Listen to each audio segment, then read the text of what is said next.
Future Sense is a podcast edited from the radio show of the same name, broadcast on Bay FM in Byron Bay, Australia at bayfm.org.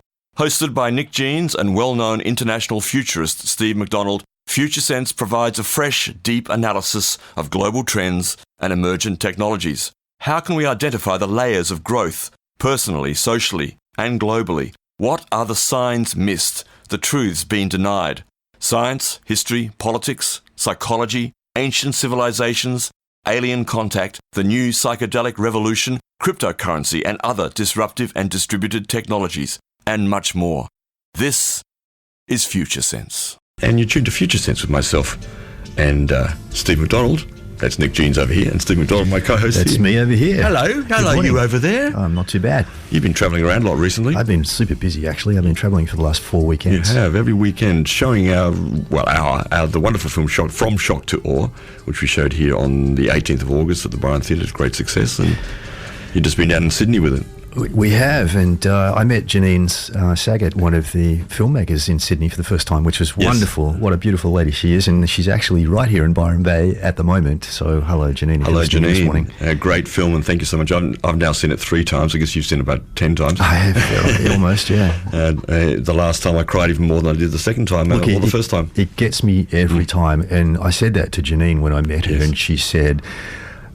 she actually said, well, I was there when it was filmed and it still gets me every time. Yeah. That's great. It's just a powerful movie. And for those who don't know what the film is, it's an American film that's been just shown here, premiere screenings around Australia, on the use of psychedelic medicines in this new psychedelic revolution for the healing of PTSD and other major psychological traumas, particularly amongst ex-military vets in America. In the case of this film, vets from Iraq and Afghanistan. Yes, yeah. So it follows particularly 2 US war veterans and also their families, their partners in particular as well, on their healing journey through depression and PTSD. And it contrasts the mainstream treatment system particularly through pharmaceuticals and the absence of outcomes from that, and then the success of psychedelic therapy. And it's not presenting psychedelic therapy as some kind of magic thing that instantly cures people. It's very, very down to earth and realistic. It's showing the truth of people having breakthroughs, but then having to work with that and integrate that over time. And I think it's just a wonderful bridge building piece that sort of brings together a very down-to-earth mainstream aspect of society, being war and conflict, and regular folks who bump into psychedelic medicines and then cross that bridge into transformational healing. And so I think it's a really, really positive movie that's contributing to the rollout, the revelation of psychedelic medicine and how it really is amazing and transformative, particularly compared to the previous treatments that we've had. And I'm not criticising or everything has its throwing away. Everything is valuable in different ways, and even the psychedelic treatments are not just psychedelics, but a combination of support and integration. Yeah. Yes. And other therapies as well. But the truth is that our pharmaceutical system is broken at the moment, and this is so obvious in the film. One of the characters of the film shows his medicine cabinet, and he's got something like 99 pill bottles in there, and explains that he was on anywhere between, I think he said, 18 to 25 pills per day, which is just craziness, really is crazy. And that itself is a reflection of the corporate capture of our social systems, where they've turned into money-making devices rather than actual treatment. And I guess this feeds, as you're speaking, a little bit into the theme of today. We're going to be talking about the play of opposites, and I'm thinking of that with regard to the film, in fact, and exactly what you identify there, this relatively conservative, the military, ordinary American folks in their 40s or so with families who've suffered, who chose to go to war in Iraq and Afghanistan for the American Army, with the American Army at that time, came back suffering severe PTSD, and found, as you said, bumped into the new psychedelic research, new psychedelic medicine arena, which is really a complete opposite from, you could say, from the military and from, as you said, from the traditional forms of therapy and treatment of these issues, which have never really been dealt with very well from ex-military people in all of our countries, and it's only really beginning to start to open up. And that opposite, what you wouldn't think, you wouldn't be imagining that a vet from Iraq and Afghanistan, from the Midwest, say, ends up in a new psychedelic research facility, so to speak, experiencing this and having a transformative experience. It is a really good example of in a way, of what's going on in the world. It is a good example, and what's shown in the film isn't actually a research facility. It's True, actually underground treatment, but it certainly well reflects the way that psychedelic medicines are being used in research, for sure. And there is, of course, legal research being carried out in America into some of these substances now, and we're just beginning to see that arise in Australia as we speak. And of course, Steve, as many of you know out here, Steve's very involved in the advocacy for exactly that. Yes, and actually making it happen as well as co-founder of PRISM. And of course, America's way ahead of us in this respect. They began their MDMA for PTSD research back in 2003. So where Australia is lagging behind. However, a lot's happened in the last 2 years. And as I think I've said before on the show, it was like somebody flicked a switch in late 2017, because things that were obstacles for many, many, many years all of a sudden started to melt away. And that also feeds into our topic today, the play of opposites. And I thought it was very interesting that there is no news today which is opposite to how it normally is. And the reason I chose this topic today, of course, is because it's arising everywhere. I mean, it always is, the play of opposites, but it seems to be particularly emphasised at this moment. For all of you out there, strangers in a strange land, you're grokking Future Sense here on Bay FM. You're now tuned, though, to Future Sense here with Steve McDonald and Nick Jeans on this Monday morning, the 9th of the 9th, 19. It's a bit of a fortuitous date, perhaps. Thanks for your text so much. Just bring this up first because we were talking about the film From Shock to Awe, which those regular listeners here are familiar with and may have seen the showing here or somewhere else. And this listener has written in, I used to live in the Shire, but sadly have moved away. Is there any chance that the film can be shown on the Coffs Coast and Grafton, as there are mainstream towns that really need to know this information? And absolutely true. It is indeed, yeah. It's not within our power to say, I'm afraid, but what I can say is that the Australian Psychedelic Society has very kindly hosted the screenings so far, and we've done Byron, Brisbane, Adelaide, and now Sydney on the weekend just gone, and Melbourne is next weekend, which will be the final planned screening at this stage. There may be other screenings around Australia. We're not sure, and we can certainly talk to Janine, the filmmaker, who is in the Shire for the next couple of days.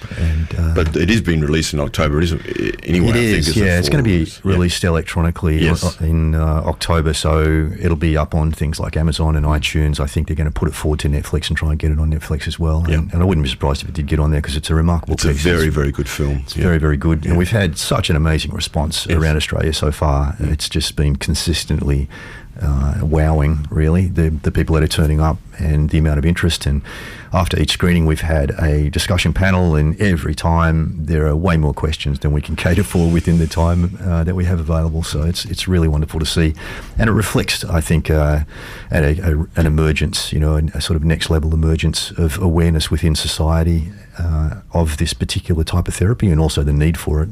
Yeah. Fantastic.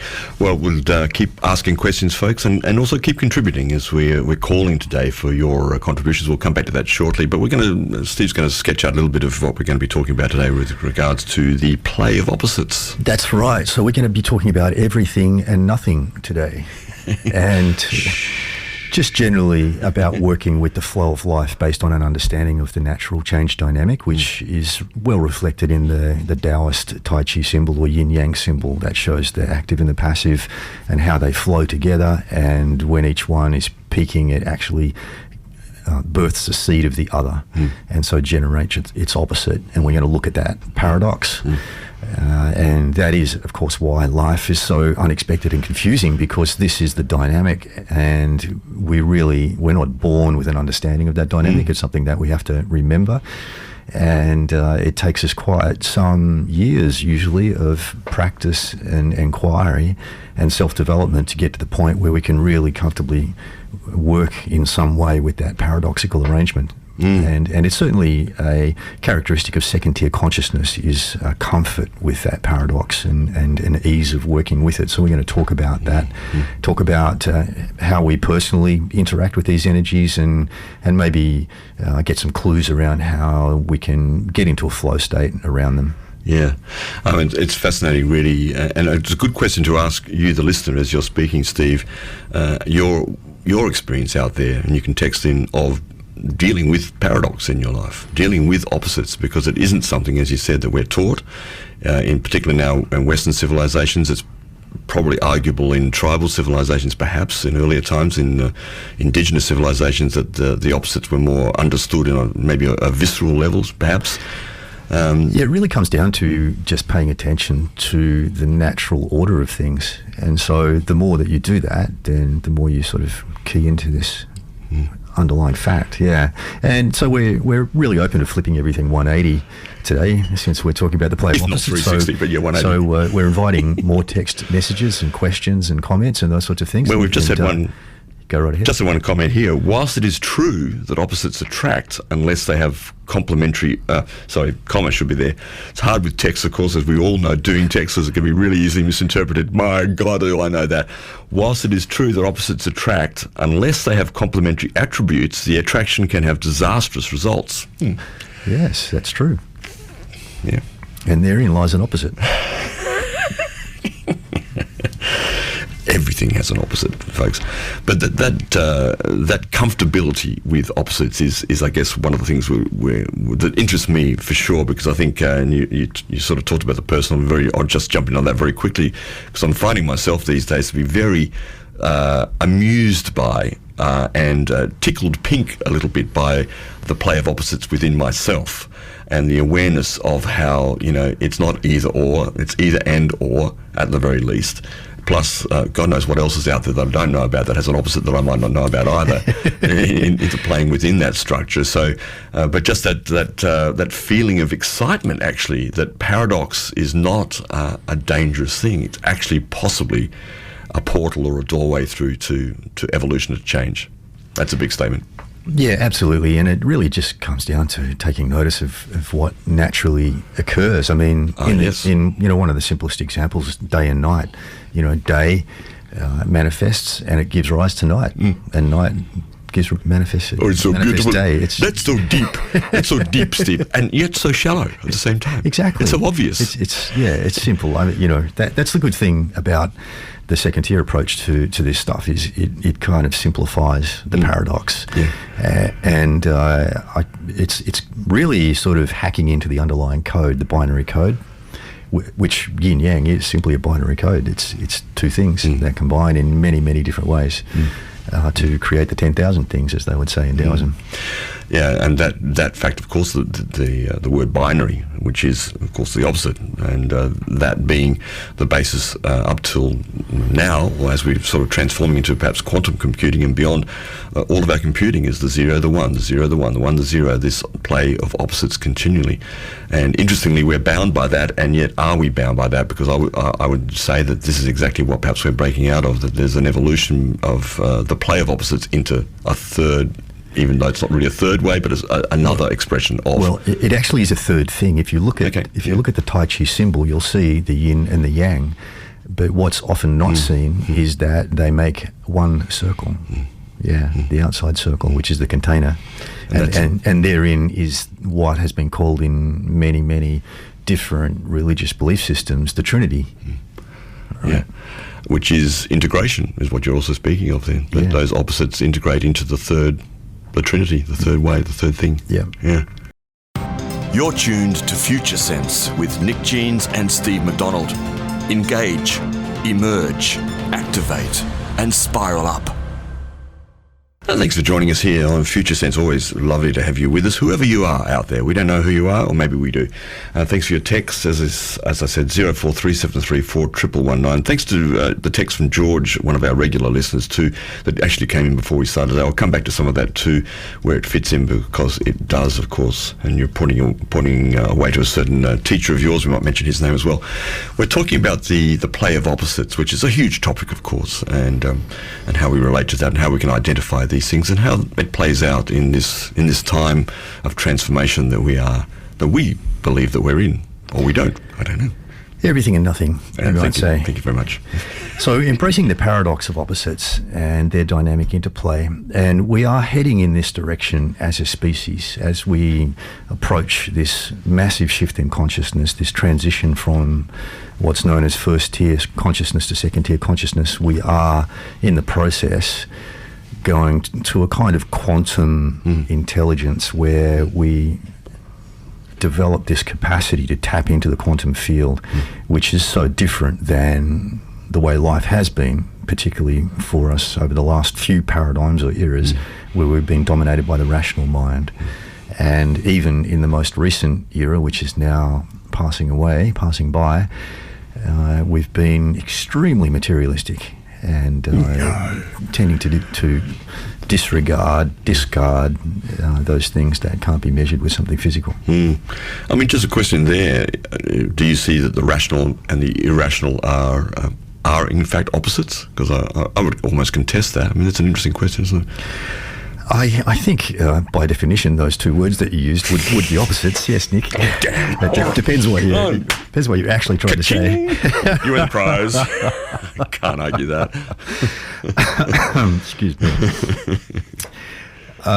So as we move into second tier, we are literally moving beyond the domination of the rational mind.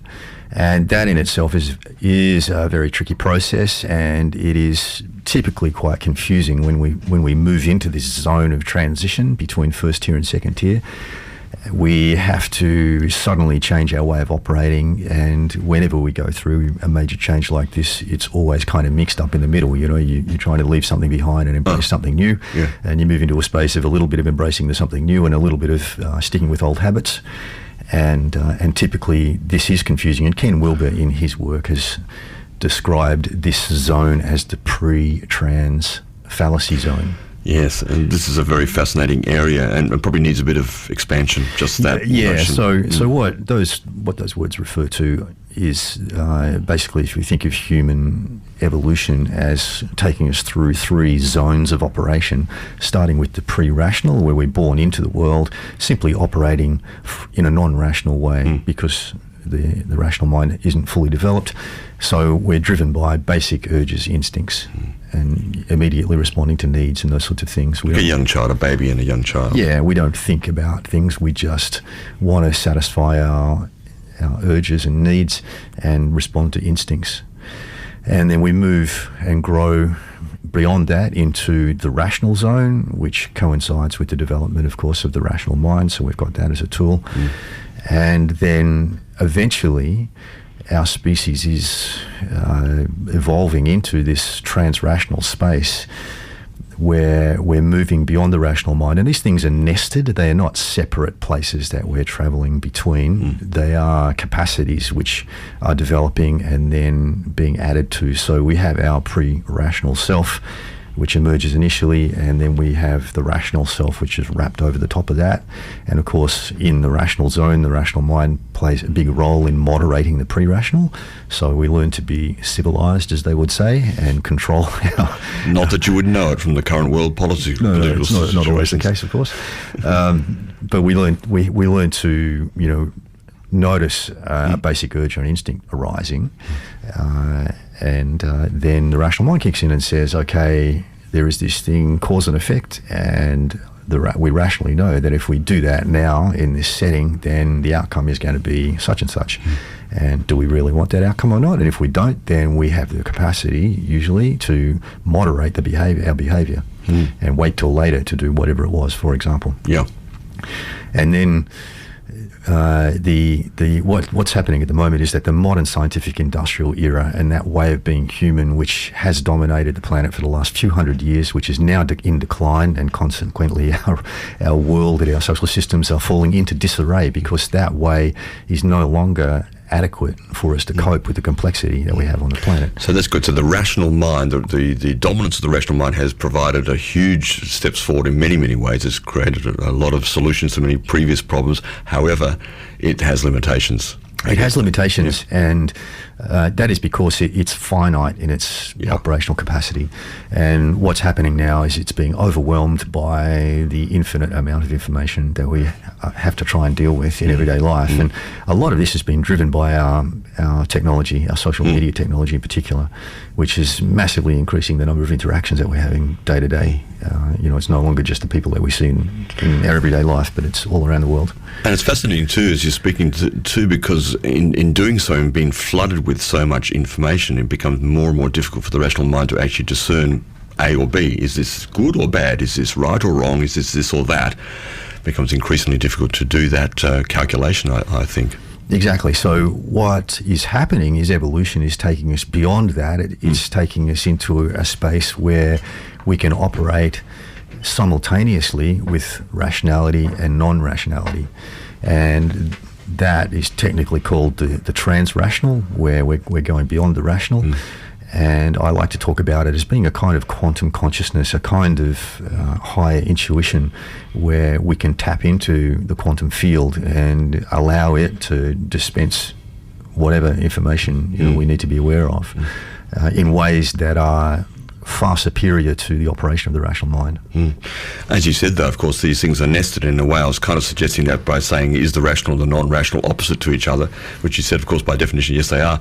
And yet, as you're speaking, of course, the higher capacity which we're evolving into, the trans-rational space, does still encompass the rational and the pre-rational areas. So, which means that these can be used where appropriate, where the quantum intelligence gives you a kind of rational solution to something that's appropriate and true, then that's then used in that particular way. Exactly. So that's what you were really trying to ask. We're moving to a place of both and. Yes, both and. Yeah. Yes, and. One text has come in: if past and future are opposite polarities, then the now must be one of the most important trinities we can perceive. Yes, of course. Past and future don't really exist, though. and they do also. In our minds. And someone else has written it straight up: it is not to be wedded to either end of the spectrum. Yeah. I mean, that basically you don't get fixed in one end or the other of the spectrum. I guess that's what you mean by that. Unless you do. And this is the tricky thing about it. This can do your head in if you're not careful. And if you are... Pull over, driver. If you are a very rational person and you're trying to crunch this with the rational mind, then you are inevitably going to struggle with that. Sure. And I mean, this is what people say, that the complexity is doing their head in, and that's exactly what it's doing to us as a species. It's doing our head in, and it ain't working anymore, and we have to pop out. We have to blow our minds and go beyond. Just sit with that, folks. Have you pulled over yet? Because if you're getting a little, too much going on, don't try and drive and listen to us. For God's sake, don't do anything rational. Don't operate heavy machinery. For goodness gracious sake. As you can hear, we've been a little silly today because we're not. Because actually we're not silly. We're very competent people. The show is all about the play of opposites. It's all about the play of opposites. Exactly. You're tuned to Future Sense right now. That's 9:50 here on Bay FM 99.9, and you're with Steve McDonald and myself, Nick Jeans. And another text has come in, thanks to Benjamin. Would it be true to say that once we start to see the world in opposites, that we are now starting to see the patterns that make up the true fractal nature of reality? That certainly can be true. And we see the world in opposites really in different ways at all of our stages of development. So even from our earliest interaction with reality. So it depends on where you are on that scale of growth. For example, if we look at the old authoritarian paradigm which arose around the agricultural revolution, that was very, very much focused on opposites, but it was a limited perspective where there were always two choices in life, but only one right choice, or one ethical choice, one just choice. And life was all about really making the right choice according to whatever the higher authority dictated as being the right choice. And that heaven or hell, it may well be, of course, literally speaking, for some configurations. Exactly, quite literally. And as we evolve through the layers from there into the modern scientific industrial, that simple choice of right or wrong opens out, it breaks out into what Graves called multiplistic, where there are multiple choices now, and you have to test and experiment with each choice or option to decide which is the best. So it goes from being one right to many choices but only one best. And then we're currently in a global shift to the sixth layer, where we move into a complex network kind of an arrangement. So it becomes more about those two things, or those the duality, I guess, being an aspect of connection within a network. So many connections. It's great because it's quite difficult to talk about when you're speaking about the network of the green layer, of the layer that we're emerging into in Claire W. Graves's work, layer 6. That network-centric, that development of new networks, how a polarity within that structure actually operates. So you inferred there, but that's kind of curious. Probably the best way to put that into words would be me and other. Right, okay. Right?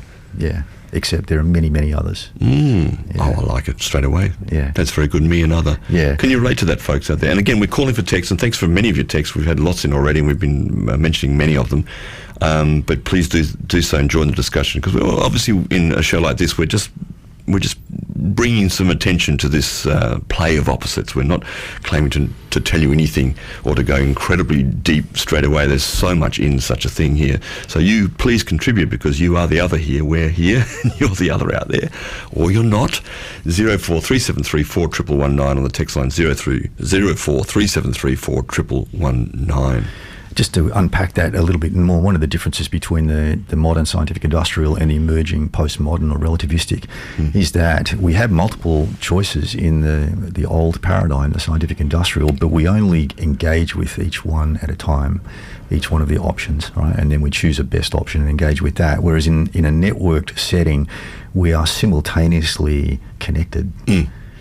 And that's a big leap, isn't it? Because that choosing one path at the time, this is the most efficacious, this is the most successful, this is what's going to get me what I want this way. Yeah. But that immediately infers that as soon as that's not operating effectively anymore, a person, a company, a government can just shift tack and go over here suddenly, because that seems to be more efficacious now. Well, let's choose this. That's right. You discard it. And we've seen that play out in our way of relating between masculine and feminine through the eras. I mean, if you look back to the agricultural era, you made one choice, and that was it. You had to, the right thing to do, according to God or whoever the higher authority was to stick with that choice for life. And consequently, it sort of gave rise to frustration and melancholy for that, for that reason, because people felt stuck eventually as the paradigm played itself out towards the end. And then in the modern scientific industrial, if you look at what's happened to the family structure and masculine feminine relating, is it's been exactly that. It's been find the best until it's no longer the best, discard it and look for another one, right? Which is why Australian marriages last an average of 12 years now, where once probably in the generation of our parents it was more like 25 years or longer. That notion that this is enough now. I've learned enough. I've had enough. This is not giving me the juice I need, and let's move on. It's contested all of those structures now of the obvious opposites of sitting in, I'm this or I'm that. Now, well, no, I might be this for a while, but I need to be flexible to be that perhaps later on at another time. Yeah, exactly. And so what's emerging now, and we're yet to see the full blossoming of this next paradigm, because it hasn't reached its full flowering yet. But what's implied by the theory that we understand from the research is that it's about simultaneous connection to multiple people. Yeah. And we ought to, and I guess we are seeing early stages of that through polyamory and those sorts of things, but we ought to see it blossom into that. And coinciding with that is this heart expansion, which allows us potentially to hold that. Whereas if we look back to and we think back to times when we were living through those old paradigms, our capacity for heart connection was quite literally limited, quite literally. And in the agricultural era, the authoritarian times, we literally only had the capacity to hold one other in our heart, and often it was the other who was in our presence. And then we moved to the scientific industrial, where we kind of discarded that old, which always happens when we move between paradigms. Yes. And we break out of the ethical boundaries, particularly when we're moving from a communal system or paradigm like the agricultural era into the individual scientific industrial era. We discard the rules, we discard the rigidity, and we look for flexibility and freedom. And so we moved into that freedom of, and a capacity to engage with an other, but then also to disengage and then re-engage. Yes, yeah. And as we now emerge, as you said, the potential exists for us to engage with multiple others or a number of others in various ways. And what's the key to me, though, what you said, then, is the expansion of the heart. Absolutely. Because it's clear that in terms of intimate relating between male and female, or male, female, whatever rocks your boat, that dynamic, if it's, let's say, just put it really bluntly here, if it's purely based around the issues of sexuality, I'm with this person, I'm not with that, or I want to be with more than one, then you've got trouble. But if you've got, you may not have trouble, but you've certainly got a very complex thing to deal with at this time of our evolution. But if you're actually expanding the heart in this frame, then you're able to encompass much more of the sexual and the psychic. The whole thing can be brought into the frame somehow in a different way. And what we know about the emerging paradigm is that it's not perfect. It has its limitations, it has its shadow aspect. And this is clear in the research.